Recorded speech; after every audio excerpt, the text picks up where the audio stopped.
ଆଜି ଚାଲନ୍ତୁ ଶୁଣିବା ଗୋଦାବରୀଶ ମିଶ୍ରଙ୍କ ଲିଖିତ ଗୋଟେ କାହାଣୀ ଭାଇ ଭାଗ। ପ୍ରାୟ 1.5 ମାସ ହେଲା ନରହରିଙ୍କ ଘରେ ମହା ଗୋଳମାଳ ଲାଗିଛି। ସକାଳୁ ସନ୍ଧ୍ୟା ଆଉ ସନ୍ଧ୍ୟାରୁ ପୁଣି ରାତି ଅଧ ଯାଏ ପ୍ରଚଣ୍ଡ ତୁଣ୍ଡ ପାଟି କୋଳାହଳ। କେତେବେଳେ କିଏ କାହାକୁ ମାରୁଛି, କିଏ ବା କାନ୍ଧରେ ଘର ଫଟାଇ ଦେଉଛି।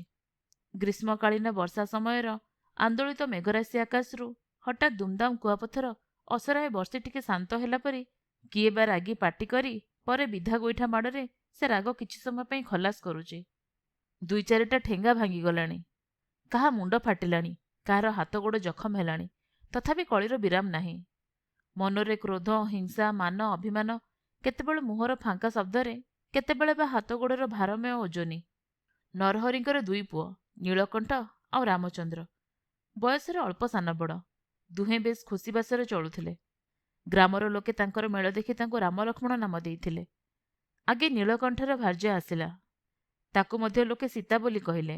ମାତ୍ର ରାମଚନ୍ଦ୍ରର ଭାର୍ଯ୍ୟା ଆସିବା ଦିନୁ ଘରେ ନାନା ଖଳବ। ସେ ଟିକିଏ ନଥିଲା ଘର ଝିଅ। ବାପଘରୁ ସାମାନ୍ୟ କିଛି ବୋଝଭାର ଆଣି ପହିଲି ପାଳି ଆସିଥିଲା। କିନ୍ତୁ ସେ ବୟସରେ ପିଲା ଆଉ ରୂପରେ ଟିକେ ସୁନ୍ଦର ହୋଇଥିବାରୁ ଶାଶୁ ଶ୍ୱଶୁର ତାକୁ ଆହ୍ଲାଦ କରୁଥିଲେ। ତାକୁ ଦେଖି ନୀଳକଣ୍ଠର ଭାର୍ଯ୍ୟା ଦିନକୁ ଦିନ ଅଇଘରା ଗଦା ପରି ଅଧିକ ଅଧିକ କୁହୁଳିବାକୁ ଲାଗିଲା। ଶେଷରେ ଦିନେ ହଠାତ୍ ଜଳି ଉଠି ଜିଦ୍ ଧରି ବସି କହିଲା, ନା, ରାମ ଭିନ୍ନ ନହେଲେ ମୁଁ ଅନ୍ନ ଛୁଇଁବି ନାହିଁ। ପ୍ରଥମେ ପ୍ରଥମେ ନୀଳକଣ୍ଠ ଓ ରାମଚନ୍ଦ୍ର ରାତିରେ ଶୋଇବା ବେଳେ ମଧୁଶଯ୍ୟା ଉପରେ ଆପଣା ଆପଣା ଭାର୍ଯ୍ୟାଠାରୁ ଭାଇ ଭାଗ ବାଣ୍ଟିବାର ମନ୍ତ୍ର ଗୋପନରେ ଗ୍ରହଣ କରୁଥିଲେ। ମାତ୍ର କିଛି ଦିନ ମଧ୍ୟରେ ଅନନ୍ତପୁରରେ ନରହରିଙ୍କ ଘର ବିଧିମତେ ଗୋଟେ ଚାଟଶାଳୀରେ ପରିଣତ ହେଲା। ଭାଇ ଭାଗ ବଣ୍ଟା ବିଦ୍ୟା ସେଠାରେ ଯେ କେବଳ ସେଇ ଘରର 2 ଯୁବକ ଶିଖିଲେ, ତାହା ନୁହେଁ। ସେ ଗ୍ରାମରେ ଆଉ ଅନ୍ୟାନ୍ୟ ଗ୍ରାମର ଅନ୍ୟ କେତେକ ଲୋକ ମଧ୍ୟ କ୍ରମେ ସେଠାରେ ମନ୍ତ୍ର ନେଇଯିବାର ସୁବିଧା ପାଇଲେ। ଫଳରେ ଅନନ୍ତପୁରର ସେଇ ଘରଟି ସେହି ସମଗ୍ର ଅଞ୍ଚଳର ଗୋଟିଏ ପ୍ରସିଦ୍ଧ କେନ୍ଦ୍ରସ୍ଥଳ ହୋଇପଡ଼ିଲା।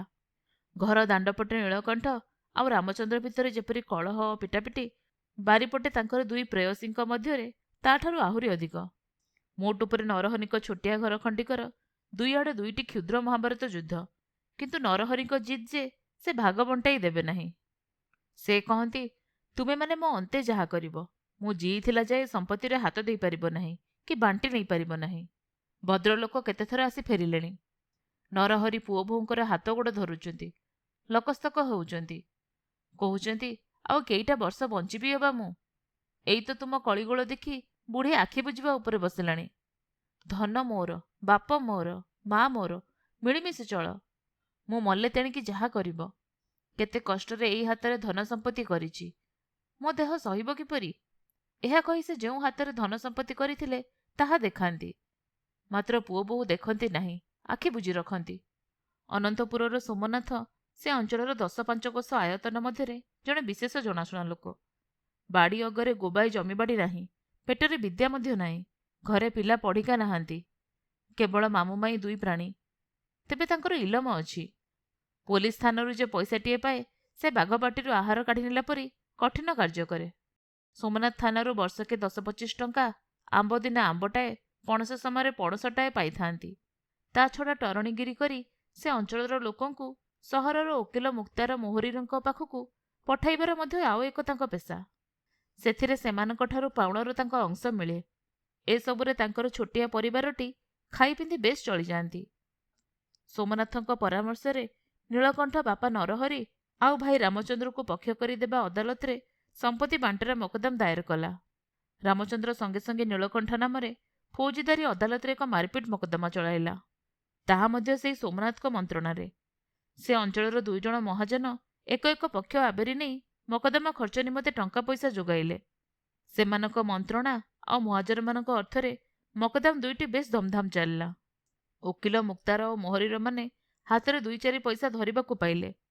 ନରହରିଙ୍କ ସମ୍ପତ୍ତି ମଧ୍ୟରେ 24 ଦସ୍ତିରେ 7 ମାଣ 2 ପା ସାରଦ ଜମି, 2 ମାଣ ବଗାୟତ, 5 ମାଣ ପଡ଼ିଆ, ମିନା ଡିହରେ 2 ବଖରା ଘର, 17ଟା ନଡ଼ିଆ ଗଛ, ଗୋଟିଏ ଓଦାଖିଆ ଗାଈ, ହଳେ ବଳଦ, ଆଉ ଗୋଟିଏ ମହାଦେବଙ୍କର ବୁଲା ଷଣ୍ଢ।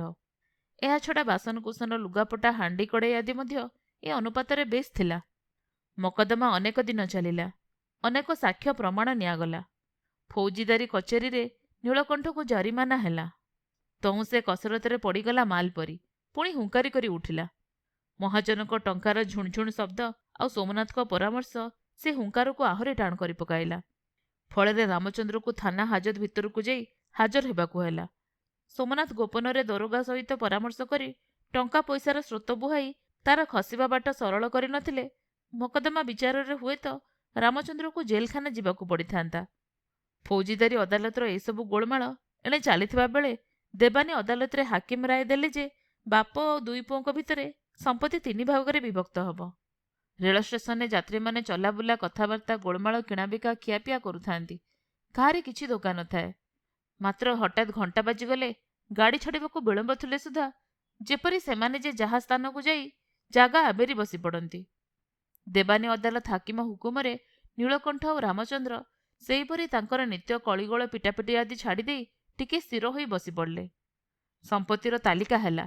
ଜମିବାଡ଼ି, ବାସନକୁସନ, ଲୁଗାପଟାର ଘର ଯାବତୀୟ ଆସବାସ, କୁଲା ଛାଞ୍ଚୁଣି ପର୍ଯ୍ୟନ୍ତ ସ୍ଥାବର ଅସ୍ଥାବର, ଚଳନ୍ତି ଅଚଳନ୍ତି ସକଳ ସମ୍ପତ୍ତି ତାଲିକାରେ ଭୁକ୍ତ ହେଲା। ବାଣ୍ଟରା କରିବାର ଦିନ ମଧ୍ୟ ଧାର୍ଯ୍ୟ କରାଗଲା। ପଞ୍ଚାୟତ ଭଦ୍ରଲୋକ ସ୍ଥିର ହୋଇ ରହିଲେ। ଭଦ୍ରଲୋକମାନେ ଏକତ୍ର ନ ହୋଇପାରିବାରୁ ସମ୍ପତ୍ତି ବିଭାଗ କରିବାର କିଛି ବିଳମ୍ବ ଘଟିଲା। ଏପରି ସମୟରେ ଦିନେ ହଠାତ୍ ଅଦାଲତ ଚପରାସି ଘର କୋରଖ କରିବାକୁ ଆସି ହାଜର। ସମ୍ପତ୍ତି ବଣ୍ଟା ନ ହୋଇଥିଲେ ସୁଦ୍ଧା ନୀଳକଣ୍ଠ ଓ ରାମଚନ୍ଦ୍ର ମହାଜନ ଟଙ୍କାରେ ପୃଥକ୍ ଅନ୍ନର ବ୍ୟବସ୍ଥା କରିଥିଲେ। ସେଇ ଘର ଭିତରେ ଅଲଗା ଅଲଗା ଦୁଆର ଫିଟାଇ ଭିନ୍ନ ଭିନ୍ନ ସ୍ଥାନରେ ରୋଷେଇ ଘରର ଚୁଲି ପକାଇଥିଲେ। ନରହରି ସାନପୁଅ ରାମଚନ୍ଦ୍ରଙ୍କ ରୋଷେଇରେ ଆଉ ତାଙ୍କ ଭାର୍ଯ୍ୟା ବଡ଼ ପୁଅ ନୀଳକଣ୍ଠଙ୍କ ପାଖରେ ଖାଉଥିଲେ। ଅଦାଲତ ଚପରାସି ଅସ୍ଥାବର ସମ୍ପତ୍ତି ବାହାର କରିବା ନିମନ୍ତେ ଘରେ ପଶିବାକୁ ଯିବାରୁ ନୀଳକଣ୍ଠ ରାମଚନ୍ଦ୍ରର ଦୁଆର ଆଉ ରାମଚନ୍ଦ୍ର ନୀଳକଣ୍ଠର ଦୁଆର ଦେଖେଇବାରେ ଲାଗିଲେ। ଜଣେ କହିଲା, ଚପରାସି ବାବୁ, ଏ ଘର ନୁହେଁ, ସେ ଘର।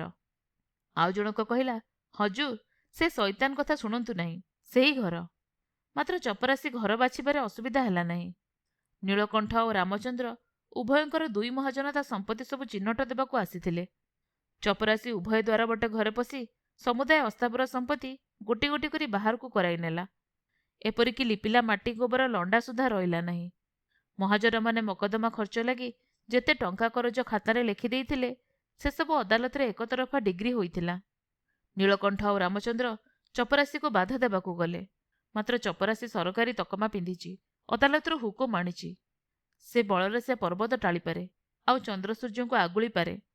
ସେ ରାଗିଲା, ଗାଳି ଦେଲା ଏବଂ ମନ ଓ ମୋହର ବ୍ୟବହାର ଛଡ଼ା ହାତର ବାଡ଼ି ଖଣ୍ଡ ମଧ୍ୟ କାର୍ଯ୍ୟରେ ଲଗାଇଲା। ଏଥିପୂର୍ବେ ନୀଳକଣ୍ଠ ବାଡ଼ି ରାମଚନ୍ଦ୍ର ମୁଣ୍ଡରେ ଆଉ ରାମଚନ୍ଦ୍ରର ଠେଙ୍ଗା ନୀଳକଣ୍ଠର ପିଠିରେ କେତେଥର ପଡ଼ିଛି। କେତେଥର ଦରୋଗାଙ୍କ ବେତ ଉଭୟଙ୍କ ପିନ୍ଧା ଲୁଗା ତଳେ ଦେହର ଚମ ଉପରେ ଲମ୍ବା ଲମ୍ବା ରକ୍ତବର୍ଣ୍ଣ ଚିହ୍ନମାନ ତିଆରି କରିଛି।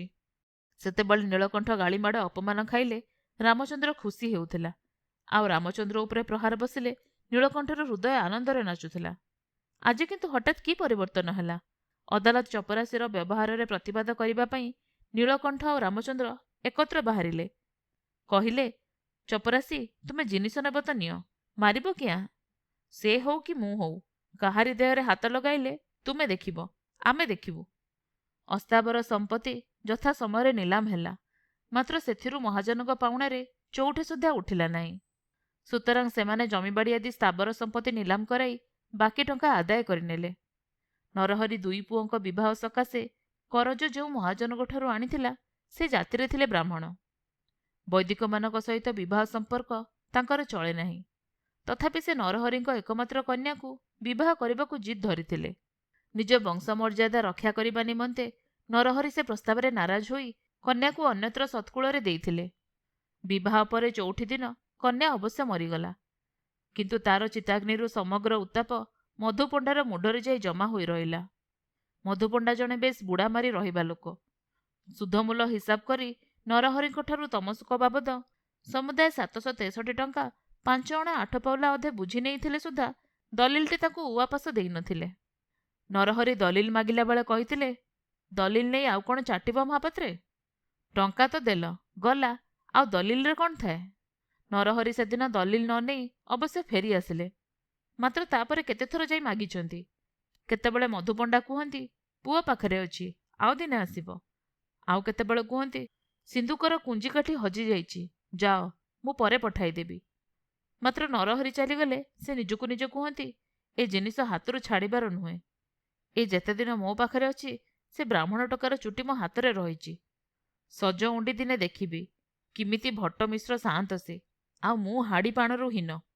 ନୀଳକଣ୍ଠ ଓ ରାମଚନ୍ଦ୍ରଙ୍କ ମହାଜନମାନେ ନରହରିଙ୍କ ସମଗ୍ର ସ୍ଥାବର ଅସ୍ଥାବର ସମ୍ପତ୍ତି ନିଲାମ କରାଇ ନିଜ ନିଜ ପାଉଣା ଅସୁଲ କରିନେଲା ପରେ ମଧୁପଣ୍ଡା ସେ ପୁରୁଣା ଦଲିଲ ବାବଦ 380 ଟଙ୍କାର ଡିଗ୍ରୀ ଆଣି ପହଞ୍ଚିଲେ। ତାହା ଦେଖି ନରହରି ତଟସ୍ଥ। ସବୁ ସମ୍ବଳ ଯାଇ କେବଳ ଘରର ଛପରଟି ବାକି ଥିଲା। ଡିହ ଖଣ୍ଡି ମିହ୍ନା ହୋଇଥିବାରୁ ତାହା ନିଲାମରେ ଯାଇନଥିଲା। ମହାଜନମାନେ ନରହରିଙ୍କ କାକୁତି ମିନତି ଶୁଣି ଘରର ଭୁଆସୁଣୀ ବୋହୂମାନଙ୍କୁ ପଦାରେ ନ ପକାଇବା ପାଇଁ ଛପରଟି ଛାଡ଼ି ଦେଇଥିଲେ। ମଧୁପଣ୍ଡା ଛପରଟି ଭାଙ୍ଗି ନିଲାମ କରାଇଲେ। ସେଥିରୁ ତାଙ୍କର ସମୁଦାୟ ପ୍ରାପ୍ୟ ଟଙ୍କା ଉଠିବା ତ ଅସମ୍ଭବ। ସୁତରାଂ ତାଙ୍କର କ୍ରୋଧାନଳ ଉପରେ ପାଣି ସିଞ୍ଚି ତାଙ୍କୁ ଶାନ୍ତ କରିବା ନିମନ୍ତେ ନରହରି ନିଜର 2 ନେତ୍ରରୁ ଅଶ୍ରୁଧାର ଢାଳିବାକୁ ନିଜ ଘରର ଛପର ନିଲାମବଦ୍ଧ ଧନ ଖାଇ ଦେବାନୀ ଫାଟକରେ ବସିଲେ। ତାଙ୍କୁ ରହିବାର ବାସ ଆଉ ଖାଇବାର ଭାତ ଲାଗି ଚିନ୍ତା କରିବାକୁ ପଡ଼ିଲା ନାହିଁ। ଏଣେ ନୀଳକଣ୍ଠ ଓ ରାମଚନ୍ଦ୍ର ମା ଏବଂ ଭାର୍ଯ୍ୟାମାନଙ୍କୁ ଧରି ଘର ଭିତରୁ ପଦାକୁ ବାହାରି ଦେଖିଲେ ଯେ ତାଙ୍କୁ ଆଶ୍ରୟ ଦେବାକୁ ଜଗତରେ ସ୍ଥାନ ନାହିଁ। ବାଘ ବାଗୁଣୀ ଦଳ ବଣରେ ମରାମରି ଲଢ଼ାଲଢ଼ି ହେଉଥାନ୍ତି। ଶିକାରୀ ଆସିବାର ଦେଖିଲେ ହଠାତ୍ ଯେପରି ଯାଇ ଏକ କୋଟରରେ ସମସ୍ତେ ପଶନ୍ତି। ବରଭାର୍ଯ୍ୟା 4 ଜଣ ସେହିପରି ବିରହ କାତର ବୁଢ଼ୀଟି ସହିତ ଯାଇ ଗ୍ରାମ ବାହାରେ ବରଗଛ ଛାଇରେ ବସି କାନ୍ଦିଲେ, ଭାଗ୍ୟକୁ ନିନ୍ଦିଲେ, ଆଉ ମହାଜନମାନଙ୍କୁ ଗାଳି ଦେଲେ। ସୋମନାଥଙ୍କ 7 ପୁରୁଷର ଶ୍ରାଦ୍ଧ କଲେ। ମଧୁପଣ୍ଡାଙ୍କ ଉପରେ ଅଭିଶାପ ବର୍ଷିଲେ। ଜୀବନର ଅନେକ ଦିନ ଏକା ଘରେ ମଧ୍ୟରେ ରହି ସୁଦ୍ଧା ସେମାନେ ଏକ ପ୍ରକାର ଏକତା କେବେ ହେଲେ ଅନୁଭବ କରିନଥିଲେ। ଆଜି ସମସ୍ତଙ୍କର ଏକ ଉଦ୍ଦେଶ୍ୟ, ଏକ କର୍ତ୍ତବ୍ୟ, ଏକ ଲକ୍ଷ୍ୟ। ନୀଳକଣ୍ଠ ଓ ରାମଚନ୍ଦ୍ରଙ୍କ ମଧ୍ୟରେ ଭାତୃଭାବର ଉଦୟ ହେଲା। ଚମ୍ପା ସହିତ ଲକ୍ଷ୍ମୀ ଯାଆ ହୋଇ ପରସ୍ପର ପ୍ରତି ସ୍ନେହ ମମତା ଦେଖାଇ ଚଳିଲେ। ବୁଢ଼ୀ କ୍ରମେ ପତିଙ୍କ ବିଚ୍ଛେଦ ଯାତନା ଅଳ୍ପ ଅଳ୍ପ ଭୁଲି ପୁଅ ବୋହୂମାନଙ୍କ ସହିତ ରହିବାରେ ଅଭ୍ୟସ୍ତ ହୋଇ ଆସିଲେ। ଯେଉଁଦିନ ଦେବାନୀ ଫାଟକରେ ନରହରିଙ୍କର କାଳ ହେଲା, ତାଙ୍କର ଶବ ଆଣି ଦାହ କରି କ୍ରିୟା ଧରିବାକୁ ନୀଳକଣ୍ଠ ଓ ରାମଚନ୍ଦ୍ରଙ୍କ ହାତେ ପାହୁଲାଟିଏ ସୁଦ୍ଧା ନାହିଁ। ତେବେ ଚମ୍ପା ଓ ଲକ୍ଷ୍ମୀ ଦୁହିଁଙ୍କ ହାତେ ପଟେ ପଟେ ବଳା ଥିଲା। ପୁଷ୍ପିତ ଲତାର କୁଡ଼ୁମ ଶେଷ ଫୁଲ ଗଣ୍ଡାକ ପରି। ଶ୍ମଶାନରେ ନରହରିଙ୍କ ଚିତା ଜଳିବା ନିମନ୍ତେ ତାହା ମଧ୍ୟ ପରିଶେଷରେ ଝଡ଼ି ପଡ଼ିବାକୁ ରହିଥିଲା। ଆପଣମାନେ ଶୁଣୁଥିଲେ ଗୋଦାବରୀଶ ମିଶ୍ରଙ୍କ ଲିଖିତ ଗୋଟେ କାହାଣୀ ଭାଇ ଭାଗ।